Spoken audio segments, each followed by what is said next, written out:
If you could request a superpower, what would it be? Ambot ang tagpower. Power na rin, di ba?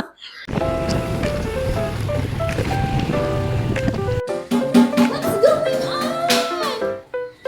Who's that? Uni has? Yes. Good girl. That's the perk of having a Korean wife.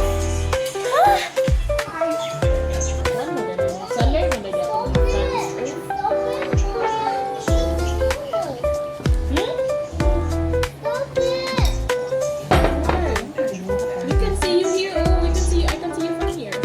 What are you doing? Mommy? How's it, man? No. Guys, welcome sa atong vlog. Char, nagbisaya. Anyway, balik ko na naman katong vlog na mo before yung question and answer. But this time, nasa ato ang Nag-emote. nasa ato ang vlog ang isa ka bata. Na hello. Hi, Hello gangs. Na hello gangs. Hi, friends. Ay, ayaw nyo. So, mabalik na punta sa ano guys. So, Bisaya na lang yun ha. Pero ang questions is English. So, dapat tumagunin mo English. Dili, Bisaya. Wako sa mood na in English. Okay. So, the first question is, this year 2025, what's on your bucket list? Top 1 lang. Top 1 top 2. Bucket list. Bucket list. Siguro kung bucket list ha. Number 1, of course, to earn more money. Iba tong friend. Because I don't have a work. So I need to earn money on my own. Char, bunsa ka ako. Yata po mo. Maligag buhay ka. Okay. Joke. Ayun. Next. Ay, napadi ay? 2. Top 2? Sige, top 2. Ano sa meron akong top 2? Bucket list? Kwarta naman yun nasa kung nahuna, rong panahon na, bitaw. As in, because once you have money, you can do whatever you want. Mo na siya. You can do all of your bucket list. So, mauna to siya, guys. Ako, ano, tumagmang ko nga siya ako ibang tanya. Yes! What's your top 2 bucket list for this year? Okay. Ganahan ko, makakuha na ko og passport. Okay. Top 1. And top 2 is, nansa man ha. Most bakit balik og work nga kanang kuan Do you still prefer a work from home job or you want to go inside the company or whatsoever? Okay ra pud ako ang hybrid pero mas prefer gid nako ang work from home. If you could request a superpower, what would it be? Ambot ang tagpower. Power na rin, di ba? Hindi, immortality. Oh. Kay Mark, dili pa ko ready nga mo. Joke, right? Pero, yeah. Feeling na ko, yes. As long as my parents... Who wouldn't want to live forever, right? Yes. Diba? So, As a parent pod, kay, of course, you want to see your children growing, having their own family, and seeing or taking care of your grandchildren, right? Sige, karon immortality. Ako no kay one gid ako ang superpower nga gusto. Unlimited money. Mauro gid ako. Mauro gid ako guys. Kwarta dyan nagpadagan. Kwarta lagi nagpadagan sa tanan. Money is everything. No. So, number 3, Char. Para nimo, what would be a perfect day? Like normal lang nga day ba? Unsa man imong gusto? Like nailang ka ma-accomplish nga something sa adlaw. Ako ha. Sige, go. Sige, give me an idea. Sige. Ang perfect day for me, nowadays, kay lahit naman ta no, nakaedad naman ta. Adulting. As long as nabuhat ra nako ako ang everyday task. And then, wala ko I have good sleep, more dyan ako Dahil nako karon, di nako before nga aglaag no, it's okay na nako nga kanang perfect day na nako basta maka-sleep nako more than 5 hours a day. Okay. Yes. So, my perfect day would be wala ko'y labhunon. Ikaw mo na kong laba. Hand wash ko, girl. Hand wash ko mga gings. Proud. So, kapoy siya pang laba. So those are 90s baka na jud ko mga 2020 Yeah. sorry na lang kamo pero kami kanang kuan jud mi lumalaban jud mi sa life. Nakikibaka Yes. kami pati sa labunon, guys. Iba talaga. Hindi sad gud siya mang hand wash bitaw kay ano, ma-feel gyud na malimpyo imong sanina. True. Pero but sakit kay imong luyo, back pain. Kasi Unbearable na ang pain, so need na mag-upgrade. actually no, Next. if you will be given a chance na maka-travel, what will be the country that you will go Yes, I'm still longing to visit Korea. No? Yeah. Ironic kayo, my husband is Korean, but but I've never been to Korea. So we've always planned to go there, but ang buti nga no, basta permi lang yun siya ma-postpone na yung mga reasons. Di ko pa doon ni Lord. Please naman, Lord. Uy, this sa year akin or to. next year, bigay mo na sa akin to, please. Charot. Before, yes, one of my kuan ginanakaw siya bucket list na ginanakaw nga. I want to go to Korea. But as for now, no, I haven't traveled like the whole Philippines, so I want to kuan sa lang yun. Pero ang question is, Country? country man, Oh, still Philippines. It's okay sa lang. Philippines, gihapon ko. Sorry guys. Pero second on my list is Japan. So, as now that we are on our 30s, early 30s, what's your favorite dessert? Still my favorite dessert is chocolate cake. Diba? Same gapon siya. Ako is, kung ano, before, yes, same chocolate. Karon kay vanilla ice cream. Ano siya? Okay. Oo. I can go anywhere as long as na ay vanilla ice cream. Yes. So, next one is, di ba, nag-question, nag-chika maganda ganina, guys, the difference to what's happening ba on Earth, specifically in Cebu.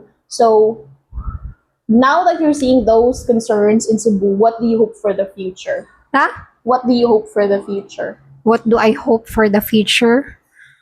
To please never use drugs. Ayun to ano patindang sa drugs. Uy, wala man siya ka nang nindot good nga ka na outcome. Cause chaos. Which is very true. I can also Yes. also attest to that because I have family members who use drugs, so it really cause chaos, and it can also break, since chaos now we can say chaos, so that includes family, family relationships. Naka-mention na to, what do you look forward in the future? So what scares you about the future? What Okay. scares me about future? Yeah, this is for the young generations. You should be aware that maybe, perhaps, I don't know, because of your gadgets, because of what you've seen on social medias, you are becoming so disrespectful. Bitaw, no? Yes. Kanang wa na bito kayo mo kanang di ba nga way batasan no, because all of us have an attitude man no, maybe it's either good or bad, but you're becoming so disrespectful towards your parents or your family or even your teachers or older than you.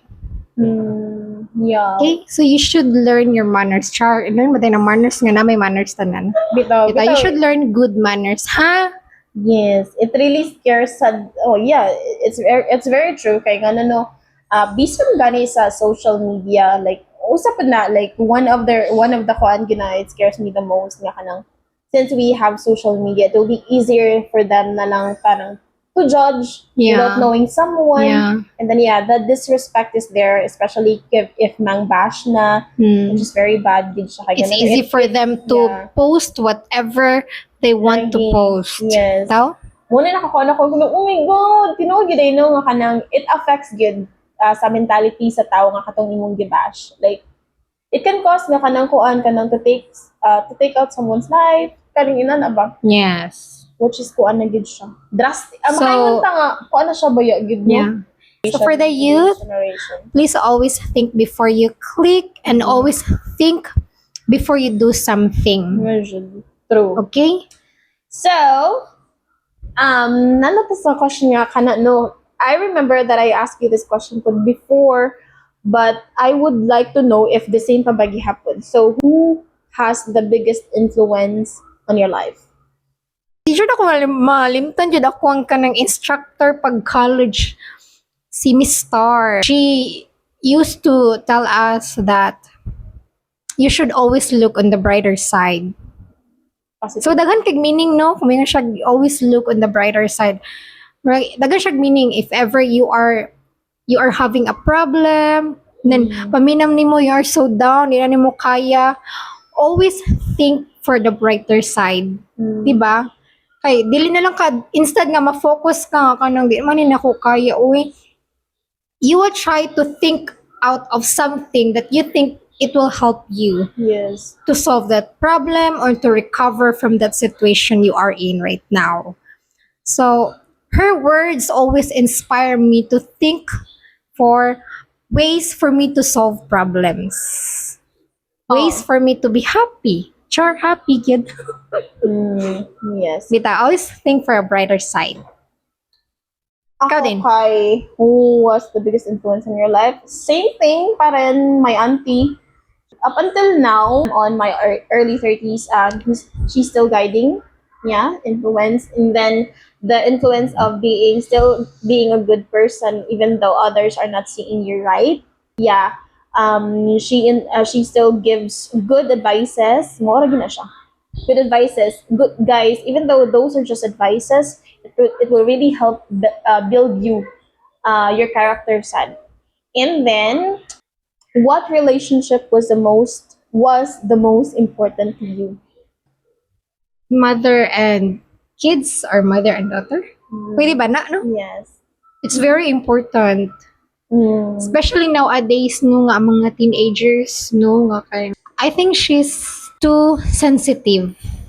She's too sensitive. Whenever I try to tell her to do this and do not do this, she get angry. I don't know why. She's too Lahira. sensitive. If you will ask me, maybe because sa pag-approach na ko, no, I've tried all the approach.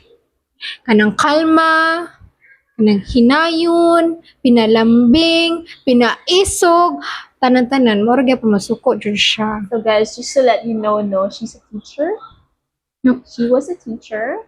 Was. And that's why, nakanang she mentioned she tried a lot of approaches because apart na sa inyo, diba? Yeah, Sa yeah. behavioral something. Yeah. Yes.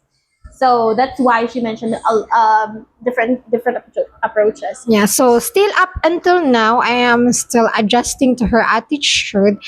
And at the same time, I don't know if she's adjusting with mine.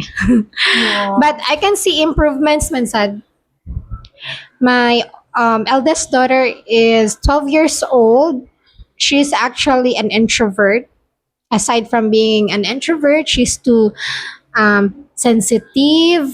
She wants, introvert good, no? She wants to be alone. Yun lang talaga pag may introvert ka. Siguro no kung inana idara bitaw no kana naa pa na sa ilahang kanang sa ilahang mind nga kanang dili pa kanang I wanna do the things that I want to do without being told. Yes. No?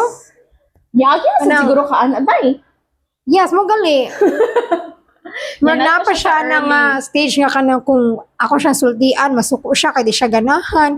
Like for example ha kanang manghugas, di siya ganahan manghugas jud, Yes. masuko siya. Di siya ganahan kay di daw siya ganahan sa muhikap sa mga rice. Mga leftover Mga foods mumho. ba? Yes, guys, mga mumho. Yes. Sa Bisaya pa, mga mumho. She's ano pa day impatient po day siya. She's too impatient. Yun lang. Yeah, so Talaga. that's the hardest part of me as a mother. Ako kay what relationship was the most important to you? Makaano jud ko no nga kanang was the most important for me is my lolo. My tawag ato papa. Papa man naman tawag ato niya. He's the husband of my nanay, my lola. Though inato siya na ako kanang very strict kay to siya kay kana naging bata pa ka, so he always wants us to sleep pag udto like no playing, guys. Mao na nga I grew up nga kanang narajud ko inside sa balay, and when we go outside it's always naalang gid sa it's always school and then bahay, school and bahay. Mugawas gani ka sa balay without asking him, without telling anyone from home.